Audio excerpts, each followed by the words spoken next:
మనిషి ఎలా జీవించాలి అనేదానికి పూర్వకాలం వాళ్ళు కొన్ని నీతి వాక్యాలు చెప్పారు. మనిషి ఇలా జీవిస్తే వాళ్ళు సుఖంగా జీవించగలుగుతారు అని చెప్పి. అవి నేను ఇప్పుడు చెప్తాను, అన్ని వినండి. ఇది ఒక 100 సంవత్సరాల క్రితం ఈ నీతి వాక్యాలు అనేవి. అన్న మాట తప్పవద్దు. ఒక మాట అన్నా అంటే ఆ మాటని అమలు చేయమని. అప్పు చేయవద్దు. ఎవరి దగ్గర అప్పు చేయకూడదు. ఉన్న దాంట్లోనే జీవితాన్ని గడపాలి. అపకారం చేసిన వారికి కూడా ఉపకారం చెయ్యవలను. ఆకలిగా ఉన్న వారికి అన్నము పెట్టవలను. ఆకలితో ఉన్నవాడికి అన్నం పెట్టాలి. ఈత కొట్టవద్దు. ఈత కొట్టవద్దు అంటే నీళ్లతోటి ప్రమాదం కదా, అందుకని ఈత కొట్టవద్దు. రుణశేషం శత్రుశేషం ఉంచరాదు. ఒకరి మీద చాడీలు చెప్పరాదు. ఎవరి మీద కూడా చాడీలు చెప్పకూడదు. వాళ్ళు ఇలాగా వీళ్ళు అలాగా అని చెప్పి చాడీలు చెప్పకూడదు. ఓర్వలేనితనం విడవలెను.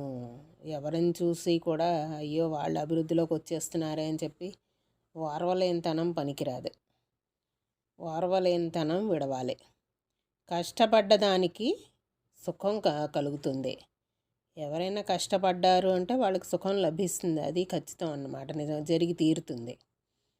కలనైనా బొంకవద్దు. ఎప్పుడు కల్లో కూడా అబద్ధం చెప్పవద్దు అని. కీడు కోరవద్దు.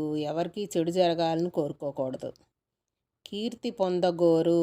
కీర్తిని పొందడానికి ట్రై చేస్తూ ఉండాలి. కొంటె చేష్ట మాను. కొంటె చేష్టలు మానేయాలి. కొండెము చెప్పువానితో పగ చేసుకొనరాదు. కోటి వరహాలిచ్చిన హీనుని కొలువరాదు. డబ్బులు ఇస్తున్నాడు కదా అని చెప్పి హీనుడి దగ్గరికి వెళ్ళి వాడి దగ్గర ఉద్యోగం చేసి వాడితో స్నేహం చేసి అలాంటి పనులు చేయకూడదు. వాడు డబ్బులు ఇచ్చినా సరే హీనుడి దగ్గరికి పొరపాటును కూడా వెళ్ళకూడదు. గర్వపడవద్దు. నా దగ్గర డబ్బు ఉందని, అందం ఉందని, అధికారం ఉందని గర్వపడకూడదు. గురుభక్తి చాలా ఉంచు. గురువులను పూజిస్తూ ఉండాలి. గురువు చెప్పిన మాట నమ్మవలెను. గురువుగారు ఏం చెప్తే ఆయన మాటలు నమ్మాలి. గురువు తండ్రితో సమానం కదా. చదువుకునే కాలం వ్యర్థపుచ్చరాదు.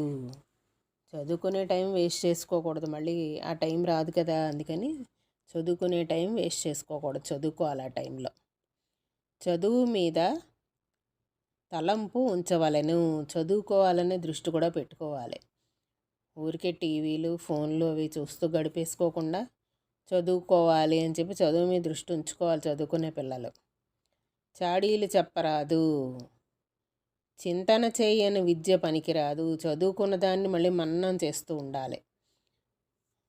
అప్పుడే చదువు బాగా వస్తుంది. అందుకని చింతన చెయ్యాలి అంటే చదువుకున్న దాన్ని ఒకసారి మళ్ళీ మననం చేస్తూ ఉండాలి. చెడు గుణము విడిచిపెట్టు. చెడు పని చేయవలదు. చెడ్డ పని చేయకూడదని. చెడ్డ చోట విడువు. ఈ ప్రదేశం మంచిది కాదు అంటే వెంటనే ఆ ప్రదేశాన్ని విడిచిపెట్టి వెళ్ళిపోవాలి. జీవహింస చేయరాదు. ఏ ప్రాణిని కూడా బాధ పెట్టకూడదు. తడిబట్ట కట్టరాదు. తడిబట్టలు కట్టుకోకూడదు. తనకు చదువు వచ్చినని గర్వపడరాదు. నేను బాగా చదివేసుకుంటాను, మిగిలిన వాళ్ళు బాగా చదవట్లేదని చెప్పి నాకు బాగా చదివేస్తుందని చెప్పి గర్వపడకూడదు. బాగా చదువుకోవాలంతే.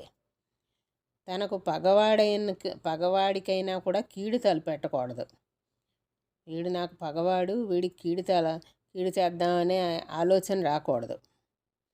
తన కోపమే తన్ను చంపును. అందుకని కోపం ఉండకూడదు. తన కోపమే తన శత్రువు అంటారు కదా, అందుకని తన కోపమే తను చంపేస్తుంది. ముందు కోపం పెరిగితే మనకు బీపీ పెరిగిపోతుంది. బీపీ పెరిగితే దానివల్ల మన శరీరమే పాడవుతుంది. ఎదుటివాడికి ఏమవ్వదు. అందుకని తన కోపమే తన్ని చంపును. తన గుట్టు బయట పెట్టరాదు. ఎవరికో వాళ్ళ సంసారం గుట్లు వాళ్ళకు ఉంటాయి, అవి బయట పెట్టకూడదు. తన మరుగు వచ్చిన వాణిని రక్షించవలెను. ఎవరైనా నన్ను రక్షించు అని చెప్పి ఎవరన్నా వచ్చి మన అడిగితే వాళ్ళని కాపాడాలి. అంతేకాని తనని మరుగుజొచ్చిన వాళ్ళని బయట పడేయకూడదు. వీడొచ్చి నన్ను రక్షించమన్నాడని చెప్పి వాడిని బయట పెట్టకూడదు, వాడిని రక్షించాలి. తన ఊరి వారితో పగ చెయ్యరాదు. మన ఊరి వాళ్ళతోటి అంటే మన చుట్టుపక్కల వాళ్ళతోటి, మన బంధువులతోటి, అందరితోటి కూడా స్నేహంగా ఉండాలి, పగ చేయకూడదు. తన్ను తాను పొగడుకొనరాదు. ఎవరికి వారు వాళ్ళే పొగిడేసుకోకూడదు. మిగిలిన వాళ్ళు పొగిడితే అది అసలైన పొగడత. మనమే పొగిడేసుకోకూడదు. తల్లిదండ్రులను కష్టపెట్టరాదు. తల్లిదండ్రుల మాట వినుము. తల్లిదండ్రుల మాట వినాలి. ఎందుకంటే వాళ్ళు ఎప్పుడు మంచిగా చెప్తూ ఉంటారు కాబట్టి వాళ్ళ మాట వినాలి, వాళ్ళని కష్టపెట్టకూడదు. ఇది 100 సంవత్సరాల క్రితం ఒక ఆయన రాసుకున్న నీతి వాక్యాలు ఇవన్నీ. ఒక పుస్తకంలో రాసుకుని వాటిని అమలుపరిచేవారు. ఆ పుస్తకం దొరికింది. దాంట్లో ఆయన రాసుకున్న ఈ నీతి వాక్యాలన్నీ ఈరోజు ఇలా చెప్పానన్నమాట. మీకు నచ్చితే ఇవి ఆచరణలో పెట్టుకోండి.